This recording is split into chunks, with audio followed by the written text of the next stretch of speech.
Avis vascular centre మన దేశంలోనే the best varicose vein hospital.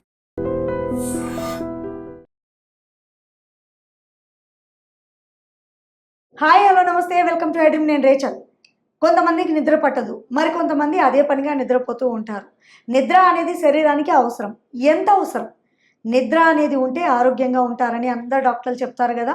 మరి నిద్రపోవాలంటే ఏం చేయాలి? డాక్టర్స్ చెప్పినట్లుగా కొంతమంది స్లీపింగ్ టాబ్లెట్స్ వాడుతూ ఉంటారు, కానీ అదే అలవాటుగా వాడితే ఏమవుతుంది? ఎస్, ఈ డౌట్స్ని క్లారిఫై చేయడానికి మనతో పాటు ఉన్నారు డాక్టర్ దిలీప్ గుడే గారు, senior consultant physician and diabetologist, Yashoda hospital, Somajiguda. So డాక్టర్తో మాట్లాడదాం. నమస్తే డాక్టర్ గారు. చాలా మందికి నిద్ర ప్రాబ్లం అనేది ఉంటుందండి. అది ఏం చేయాలో అర్థం కాదు. పాపం పడుకుంటారు, అయినప్పటికీ సరైన నిద్ర లేదు అని, రకరకాల ప్రాబ్లమ్స్ వస్తున్నాయి అని డాక్టర్స్ చెప్తూ ఉంటారు. ప్రతి ఒక్క డాక్టర్ దగ్గరికి ఏ ప్రాబ్లం కోసం అని వెళ్ళినా ఫస్ట్ వాళ్ళు చెప్పేది మంచి ఫుడ్, చక్కని స్లీప్. ఇవి రెండే చెప్తూ ఉంటారు. మరి స్లీప్ విషయానికి వస్తే ఏం చేయాలంటారు? సో ఒక హ్యూమన్ బాడీ యూజువల్గా ఒక అడల్ట్కి కనీసం 6.5 to 7 hours of sleep uninterrupted, అంటే మధ్యలో ఎలాంటి ఇంటరప్షన్ లేకుండా ఒక 7 గంటల స్లీప్ అవసరం. సరే 6 గంటలే పడుకున్నారు అనుకోండి, ఫర్ ఎగ్జాంపుల్. చాలామంది వర్క్ వల్ల అవ్వచ్చు, లేదంటే ఫర్ వాట్ ఎవర్ రీజన్ మధ్యాహ్నం ఒక ½ an hour to 45 minutes ఒక పవర్ న్యాప్ లాగా తీసుకున్నా మంచిదే. But if people are sleeping continuously less than 6 hours or ఇంటరప్టెడ్గా ఉంది, నిద్రపోయినా కూడా సరిగ్గా అంటే ఫ్రెష్ అయిన ఫీలింగ్ పొద్దున లేదనుకోండి, that is definitely A problem. So ఎలా ఎఫెక్ట్ అవుతుంది అంటే, మేము యూజువల్గా over a period of time కనుక నిద్ర లేకపోతే హార్ట్ రేట్ పెరుగుతుంది. ఓకే, టెకికార్డియా అంటాం. అంటే నార్మల్గా ఉండాల్సిన 65-70 heart rate it will go to 80-90, in fact even 100 కూడా చూస్తూ ఉంటాం. కాన్స్టెంట్గా 100 హార్ట్ రేట్ ఉండటం మంచిది కాదు. దాన్ని సైనస్ టాకియా అంటాము. Over a period of time అది ప్రాబ్లమ్స్కి గుర్తిస్తుంది, రైట్? సో ఇప్పుడు BP for example, blood pressure risk కూడా పెరుగుతుంది. ఇది క్రానిక్గా ఇన్సోమ్నియా కనుక ఉంటే. నా షుగర్ ఉండి, మీకు డయాబెటీస్ ఉండి మీకు నిద్ర సరిగ్గా లేదనుకోండి, షుగర్ లెవెల్స్ పెరుగుతాయి. So it is a multi faceted problem. బేసిక్గా ఇట్ ఈస్ నాట్ జస్ట్ నిద్ర అంటే దాన్ని ఈజీగా తీసి పారేసే ప్రాబ్లం అయితే కాదు. And over period of time కాన్స్టెంట్గా సపోజ్ కొన్ని డేస్, 7 days 10 days అలా నిద్ర లేదనుకోండి, మీకు ఫిట్స్ రిస్క్ కూడా ఉంటుంది. సీజర్ ఫిట్స్ వచ్చే ఛాన్స్ కూడా ఉంది. సో ఇట్లా బాడీలో almost every organ can get affected మీరు సరైన నిద్ర కనుక లేకపోతే. అండ్ నిద్ర బేసిక్ అంటే నిద్ర ఈజ్ సపోజ్ టు రిపేర్ ఈ లేచి ఉన్న 18 hours అవ్వచ్చు, మన బాడీలో ఉన్న స్ట్రెస్, ఈచ్ ఆర్గాన్లో ఉన్న స్ట్రెస్ని దాన్ని రివర్స్ చేస్తూ రిపేర్ చేస్తూ ఉండటమే నిద్ర అంటే స్లీప్ యొక్క main intention for the body. So muscle tone తగ్గటం, ఓకే, దెన్ పారాసింపథటిక్ యాక్టివ్ పెరగటం, దెన్ ఇలా ఓవర్ పీరియడ్ ఆఫ్ టైం మంచి నిద్ర ఉందనుకోండి, ఎలా అయితే హార్ట్ రేట్ పెరగటం, బీపీ పెరగటం, షుగర్ పెరగటం ఎలా అయితే అవుతాయో, నిద్ర లేకపోతే మంచి నిద్ర ఉంటే రివర్స్ కూడా అయ్యే ఛాన్స్ కూడా ఉంది. అంటే బ్లడ్ ప్రెషర్ చాలామందికి సపోజ్ 20sలోనే ఈ మధ్య చూస్తున్నాం, 25-30 ఏజ్ గ్రూప్లోనే బీపీ పెరిగి ఉండటం చూస్తున్నాం మనం.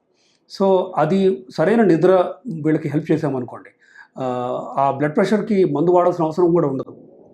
ఇనీషియల్గా మందు ఇస్తాము, సపోజ్ 140-90తో వస్తారు, దెన్ మందు స్టార్ట్ చేస్తాము. But we will tell them salt తగ్గించండి.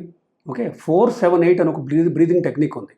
4, 7 and 8 4 లెక్క పెడుతూ గాలి తీసుకోవటం, ఓకే, ముక్కుతో. 7 లెక్క పెడుతూ గాలి హోల్డ్ చేసుకోవటం, 8 లెక్క పెడుతూ నోటుతో బయటకు వెళ్ళటం. ఇది నథింగ్ బట్ మన ప్రాణాయామం లాంటిదే. జస్ట్ వెస్టర్నర్స్ ఒక నెంబర్స్ ఇచ్చారు ఇట్లా 4-7-8 అని, రైట్? అలోమ్ విలోమ్ అంటూ ఉంటాం కదా మనం, deep breathing technique basically. So ఇది మీరు గుర్తున్నప్పుడల్లా ఒక 30-40 times a day చేయండి, మీకు రిమార్కబుల్ తేడా కనిపిస్తుంది. అంటే సింపుల్ అంటే మనం మందుల గురించే మాట్లాడలేదు నిద్రకి. అండ్ సింపుల్ ఎక్సర్సైజ్ చేశారనుకోండి, మంచి ఎక్సర్సైజ్ చేస్తే అలసటతో వచ్చే నిద్ర కూడా హెల్తీ నిద్ర అది. అండ్ ఇలా మెడిటేషన్ లాగా యోగా అవ్వచ్చు. బేసిక్ ఏంటంటే ఈ అర్బన్ లైఫ్ స్టైల్లో చాలామంది స్ట్రెస్ పైలప్ అవుతుంది.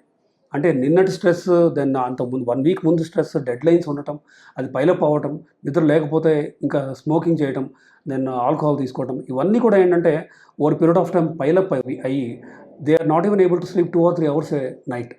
సో అది ఖచ్చితంగా ఇట్ వెంటప్ అంటే బయటికి ఇట్ కమ్ యాజ్ షుగర్ అవ్వచ్చు, టకీ అరిథమియాస్ అంటాం, అంటే హార్ట్ రేట్ డిస్టర్బెన్సెస్ అవ్వచ్చు, బీపీ అవ్వచ్చు, ఇంకా బాగా తీవ్రంగా ఉంటే ఫిట్స్ వరకు కూడా దారితీయచ్చు. డాక్టర్ గారు, కొంతమంది అదే పనిగా పడుకుంటూ ఉంటారు. కొంతమందిని చూస్తుంటాము నైట్ పడుకుంటారు, మార్నింగ్ పడుకుంటారు. అతి నిద్ర వల్ల కూడా ప్రాబ్లమ్స్ వస్తాయా? ప్రాబ్లమ్స్ రాకపోవచ్చు. అతి నిద్ర ఎందుకు వస్తుందో మనం చూసుకోవాలి. అంటే ఇప్పుడు sleep apnoea, obstructive sleep apnoea అని ఒక కండిషన్ ఉంది, ఓఎస్ఐ అంటాం. సో యూజువల్గా వెయిట్ బాగా ఎక్కువ ఉన్న వాళ్ళకి ఇది గురక పెడుతూ ఉంటారు. గురక పెడితే చాలామంది మంచి నిద్రే అనుకుంటూ ఉంటారు, కానీ యాక్చువల్గా తప్పది. సో గురక వస్తుంది అంటే మీ బాడీకి అందాల్సిన ఆక్సిజన్ అందట్లేదు. సో యూజువల్గా 2 మజిల్స్ ఉంటాయి ఇక్కడ. మనకు తెలిసిందే, లంగ్స్కి వెళ్ళే ఒక ట్యూబ్ ఉంటుంది ట్రేకియా అని, వెనక స్టమక్ వెళ్ళే ట్యూబ్ ఈసోఫాగస్ అని ఉంటుంది. సో ట్రేకియా ముందు ఓపెనింగ్ దగ్గర గ్లాటిస్ ఉంటుంది. ఈ గ్లాటిస్ తెరిచి ఉంచాలి మనం గాలి తీసుకునేటప్పుడు. ఆ తెరిచి ఉంచే పని 2 మజిల్స్కి ఉంటుంది, జీనియో గ్లాసెస్ అండ్ హైలో గ్లాసెస్, స్టైలో గ్లాసెస్ అని. ఈ మజిల్స్ ఇలా ఓపెన్ చేసి ఉంచాలి గాలి తీసుకునేటప్పుడు. నవ్వు ఈ మజిల్స్లో ఫ్యాట్ చేరింది అనుకోండి, ఓవరాల్ బాడీ ఫ్యాట్ పెరిగి ఉండటం వల్ల అవి వాటి పని సరిగ్గా చేయవు. సో గాలి స్ట్రగుల్ అవుతూ లోపలికి వెళ్ళడానికి స్ట్రగుల్ అవుతూ వెళ్ళటమే గురక బేసికలీ, రైట్? సో గురకని బాగా అంటే క్రానిక్గా గురక ఉన్న వాళ్ళు పాలిసామ్నోగ్రఫీ ఆర్ స్లీప్ స్టడీ మనకు స్టడీ ఉంటుంది, అది చేయాలి. చేస్తే మనకి ఏహెచ్ఐ ఇండెక్స్ అని ఉంటుంది, యాప్నియా హైపోప్నియా ఇండెక్స్. ఇది నార్మల్గా 5 కంటే తక్కువ ఉండాలి. సపోజ్ 5 to 15 ఉంది, దెన్ 15 దాటి ఉంది.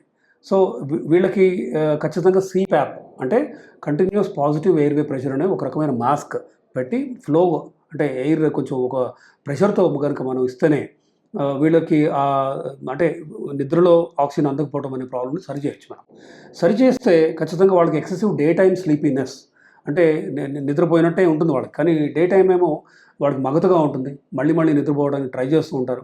బట్ యాక్చువల్గా వాళ్ళ స్లీప్ హైజీన్ అంటే హెల్తీ స్లీప్ రావట్లేదు వాళ్ళకి. సో దానికి కూడా ఒక ముఖ్యమైన problem is fat, total body fat. Obstructive sleep యాప్నియాకి 99% problem is total body fat. నా వీళ్ళ ఫ్యాట్ మనం తగ్గిస్తూ కనుక పోయామనుకోండి, అంటే హెల్ప్ చేసే, సపోజ్ మందులు ఉన్నాయి, డైట్ ఉంది, ఎక్సర్సైజ్ ఉంది, 1 yearలో వాళ్ళ బాడీ మాస్ ఇండెక్స్ సపోజ్ 30 ఉన్నది 22 తీసుకొచ్చారు అంటే వెయిట్ టోటల్ బాడీ ఫ్యాట్ తగ్గించుకుంటే అప్పుడు ఉన్న గురకలు ఇప్పుడు లేదనుకోండి, ఖచ్చితంగా వాళ్ళు యాక్టివ్గా ఉంటారు, రైట్? వాళ్ళ స్లీప్ బాగుంటుంది, డే టైం యాక్టివ్గా ఉంటారు. సో ఓఎస్ఏ అబ్స్ట్రక్టివ్ స్లీప్ యాప్నియాకి ట్రీట్మెంట్ ఒకవైపు CPAP ఇమీడియట్ ట్రీట్మెంట్, ఇంకొక వైపు వెయిట్ లాస్. సో వెయిట్ లాస్ని మనం అశ్రద్ధ చేయలేము బేసికలీ. సో ఇకపోతే నిద్ర విషయానికి వస్తే ఎక్సర్సైజ్ చేయాలి, అలసట రావాలి, మజిల్ బల్క్ పెరగాలి, టోటల్ బాడీ ఫ్యాట్ తగ్గాలి. అంటే దానికి వెయిట్స్ లిఫ్ట్ చేయాలి, ఆల్టర్నేట్ డే అంటే ఇవాళ వెయిట్స్ లిఫ్ట్ చేస్తే రేపు కార్డియో రన్నింగ్ చేయాలి, లేదంటే సైక్లింగ్ చేయాలి, స్విమ్మింగ్ చేయాలి. So okay. అయితే ఇప్పుడు కొంతమంది సాఫ్ట్వేర్ ఎంప్లాయీస్, కొన్ని ప్రొఫెషనల్స్ చూసుకుంటే నైట్ వాళ్ళు వర్క్ చేయాల్సి ఉంటుంది. వాళ్ళు డే టైంలో పడుకుంటే అది బ్యాలెన్స్ అవుతుందా? లేదంటే ఒక మనిషి తన యొక్క జీవన శైలిలో ఖచ్చితంగా రాత్రే పడుకోవాలంటారా? సో అఫ్కోర్స్ ఇప్పుడు నైట్ అంటే యూఎస్ టైమింగ్స్ అవ్వచ్చు, వెస్ట్రన్ టైమింగ్స్ కోసం చాలామంది నైట్స్ పనిచేస్తున్నారు, నో డౌట్. అది యాక్చువల్గా చెప్పాలంటే ఒక రకమైన ప్రాబ్లమే. దాన్ని లాంగ్ టర్మ్ 4-5 ఏళ్ళు దాటి కూడా చేయడం అనేది మంచిది కాదు, నో డౌట్. నైట్ పడుకోవడానికి మనం we are meant to sleep in the night. ఎందుకు? మన బ్రెయిన్లో ఒక బాడీ ఉంది, పీనియల్ గ్లాండ్ అంటాం. పీనియల్ గ్లాండ్ నుంచి ఒక హార్మోన్ రిలీజ్ అవుతుంది, melatonin. Okay, so melatonin release is linked with day and night. అంటే బాడీ మన బ్రెయిన్కి చెప్తుంది ఇది డే మీరు యాక్టివ్గా ఉండాలి, లేదు ఇది నైట్ పడుకోవాలి అని. సో మెలటోనిన్ మనం కన్ఫ్యూజ్ చేస్తున్నాం మెలటోనిన్ని, right? Shift work sleep disorder అని ఒక కండిషన్ ఉంది. అంటే ఇట్లా నైట్స్ పనిచేసేవాళ్ళు డే టైం పడుకోవడానికి స్ట్రగుల్ అవుతూ ఉంటారు. వాళ్ళకి మనం మెలటోనిన్ అని కృత్రిమంగా ఇస్తూ ఉంటాం టాబ్లెట్స్ రూపంలో కూడా. బట్ దట్ ఇనఫ్ అంటే no, that is not enough. And అది క్రానిక్గా చేయడం మంచిది కాదు. అంటే ఏళ్ల తరబడి అలా నైట్స్ అంతా మెలకువని ఉండి డే టైం పడుకోవడం అనేది డెఫినెట్గా బాడీకి హామ్ చేస్తుంది. సర్కాడియన్ రిథమ్ అంటాం, డే నైట్ డిఫరెన్స్ బాడీకి చెప్పేది, ఆ రిథమ్ దెబ్బతింటుంది. అంతెందుకు, ఇప్పుడు మీరు నైట్ 8 నుంచి పడుకునే 10:30 or 11 వరకు నైట్ పడుకున్న టైంకి మీరు మొబైల్ అవ్వచ్చు, ల్యాప్టాప్ అవ్వచ్చు, టీవీ అవ్వచ్చు, ఇట్లా లైట్ ఎమిటింగ్ ఏమైనా డివైసెస్ చూస్తున్నారు అనుకోండి, మీ బాడీకి మీరు ఇచ్చే సంకేతాలు ఇంకా నైట్ అవ్వలేదు, మేల్కొనే ఉండు అని మీకు మీరే బాడీకి చెప్పుకుంటారు మీకు తెలియకుండా. సో మీకు నిద్ర పట్టడానికి obviously you will struggle, your body will struggle. Right. కొంతమంది నిద్ర పట్టడానికి స్లీపింగ్ టాబ్లెట్స్ కూడా వాడుతూ ఉంటారు. ఇది మంచిదంటారా? బాడీకి ఏమైనా సైడ్ ఎఫెక్ట్స్ ఉంటాయా? ఖచ్చితంగా ఉంటాయండి. This is not for long term, right? No sleep aid is safe for long term. అంటే ఏళ్ల తరబడి వాడచ్చు అనడానికి ఏం లేవు. కాకపోతే కొంతమంది సపోజ్ 1 week 10 days నిద్రలేదు అని అంటూ ఉంటారు. వాళ్ళలో మనం డెఫినెట్గా వాళ్ళకి హెల్ప్ చేయాలి. అంటే we have to give some medicines so that ఆ మెడిసిన్స్ కూడా ఏంటంటే ఓవర్ పీరియడ్ ఆఫ్ టైం, 1-2 నెలల తర్వాత డోస్ తగ్గిస్తూ రావాలి. And at 1 point 3-4 months 6 months తర్వాత ఆపాలి. కానీ చాలామంది అంటే డాక్టర్స్ ఆపమని చెప్పినా కూడా ఫార్మసిస్ట్ దగ్గరికి వెళ్ళి యూనో ప్రిస్క్రిప్షన్ ఏదో ఒక మ్యానిపులేట్ చేయడం కావచ్చు. యూజువల్గా ఏంటంటే స్లీప్ మందులు ప్రిస్క్రిప్షన్ ఓన్లీ మందులు, రైట్, వితౌట్ ప్రిస్క్రిప్షన్ ఇవ్వకూడదు, ఇవ్వరు కూడా యూజువల్గా most of the time. But అలా మీరు మందులు తీసుకుంటూ పోయారనుకోండి, ఏళ్ల తరబడి 10 years వాడారు, మీకు మెమరీ ఎఫెక్ట్స్ వస్తాయి, ఓకే, గుర్తుండడం అవ్వచ్చు, కాగ్నిషన్ ఎఫెక్ట్స్ అవ్వచ్చు. So chronic use of either ఈ బెంజోడైజపిన్స్ అవ్వచ్చు, జోల్బిడమ్ అని ఇలా కొన్ని మందులు ఉన్నాయి. ఈ మందులు ఏళ్ల తరబడి వాడటం ఖచ్చితంగా సేఫ్ కాదు. వాటిని మీరు టేపర్ ఆఫ్ చేయాలి, అంటే మెల్లగా డోస్ తగ్గించుకుంటూ రావాలి. బట్ అది టేపర్ ఆఫ్ చేయడం మీకు చేయొద్దు, లెట్ ద డాక్టర్ డిసైడ్. అంటే అది 1/4 తగ్గించి దెన్ హాఫ్ తగ్గించి దెన్ ఒక పాయింట్ ఆఫ్ టైంలో ఆపడం లాంటివి చేయాలి. అయితే బేసిక్గా ఇలా లైట్ ఎమిటింగ్ డివైసెస్ వాడకం కంప్లీట్గా 2.5-3 hours ముందు మానేయాలి మనం. బట్ మనకున్న షెడ్యూల్స్లో, డెడ్లైన్స్లో that may not be possible, but 3 hours కాకపోయినా 1.5-2 hours ముందైనా ఆపాలి. Food intake at night, dinner కనుక మీరు 10కి పడుకుంటున్నారు ఫర్ ఎగ్జాంపుల్, మీరు 7కే మీ డిన్నర్ ఫినిష్ చేయాలి. మీరు ఈ 3 hours టైం ఇవ్వాలి, అంటే బాడీ డైజెస్ట్ చేసుకోవడానికి. లేదు మీరు 9:30కి తిని 10కి పడుకున్నారు అనుకోండి, మంచిది కాదు. That will effect your sleep as well, సరైన నిద్ర రాదు. అయితే స్లీప్లో 2 మేజర్ థింగ్స్ ఉన్నాయి. ఒకటి నిద్ర, sleep initiation and sleep maintenance. అంటే నిద్ర పోవడం ఒక ప్రాబ్లం కొంతమందికి, నిద్ర పడుతుంది కానీ మధ్యలో లేవటం అంటే మెయింటైన్ అవ్వకుండా ఉండటం కూడా ఒక ప్రాబ్లం. సో దీనికి స్లీప్ హైజీన్ అని ఒక రికమెండేషన్ ఉంది. మీరు ఎక్కడైతే పడుకుంటారో దాన్ని ఫిక్స్డ్గా ఒక టైం పెట్టుకోండి, నైట్ 10:30, 11 ఆ టైం మాత్రమే అక్కడికి వెళ్ళి బెడ్లో పడుకోవాలి మీరు. ఓకే, మీరు ల్యాప్టాప్ అదే బెడ్లో కూర్చొని వాడటం లాంటివి చేయకూడదు. So use the bed only for sleeping basically. So అలా మీరు ఏంటంటే సపోజ్ నిద్రపోతున్నారు, 20 minutes అయింది, హాఫ్ అన్ అవర్ అయింది, నిద్ర పట్టట్లేదు, బెటర్ టు వేకప్, లేచి వేరే రూమ్కి వెళ్ళి ఒక కొంచెం లైట్ వేసుకొని, మరీ అగైన్ బాగా ఎక్కువ లైట్ కాదు, లైట్ వేసుకొని నవల్ చదవటం లాంటివి చేయాలి. నవల్ అంటే చాలామంది ల్యాప్టాప్లో కిండిల్ వాటిలో చూస్తుంటారు, అలా కాదు.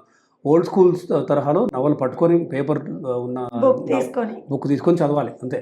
సో చదువుతూ ఉంటే మీకు కొంచెం టైర్డ్ అవుతారు, you will sleep well better. So ఇలా కొన్ని ఉన్నాయి, అంటే దెర్ ఆర్ సింపుల్, అంటే మందులు లేకుండా కూడా మంచి నిద్ర వచ్చే విధంగా కొన్ని రికమెండేషన్స్ అయితే ఉన్నాయి. సో తెలుసుకున్నారు కదా వ్యూవర్స్, మరి మంచి నిద్ర పట్టాలంటే ఏం చేయాలో మీకేమనిపించిందో కింద కామెంట్ రూపంలో తెలియపరచండి. మరో మంచి హెల్త్ టాపిక్తో డిస్కస్ చేస్తాను, మళ్ళీ మీ ముందు ఉంటాను. This is Rachel signing off. And for more videos, please subscribe to iDream. Please subscribe to iDream. Please subscribe iDream. And please subscribe to iDream. For more videos, subscribe to iDream. please like, share and subscribe to the channel. Congratulations, iDream. Subscribe to iDream. Subscribe to iDream. So subscribe to iDream Media. iDream team అందరికి huge congratulations. Please subscribe iDream Media. Please subscribe to iDream. Subscribe iDream. Please subscribe to iDream. iDream అంటే నా కళల ఛానల్ను subscribe చేసుకున్న నోరు తిరుగుతలేదు, మీరైతే గంట గుర్తు కొట్టండి. For more such videos, please subscribe to iDream. Subscribe to iDream. Please subscribe to iDream. Please subscribe iDream Media. Please do subscribe to iDream. Please subscribe to iDream Media. For best entertainment and information, please subscribe iDream. And don't forget to subscribe to iDream.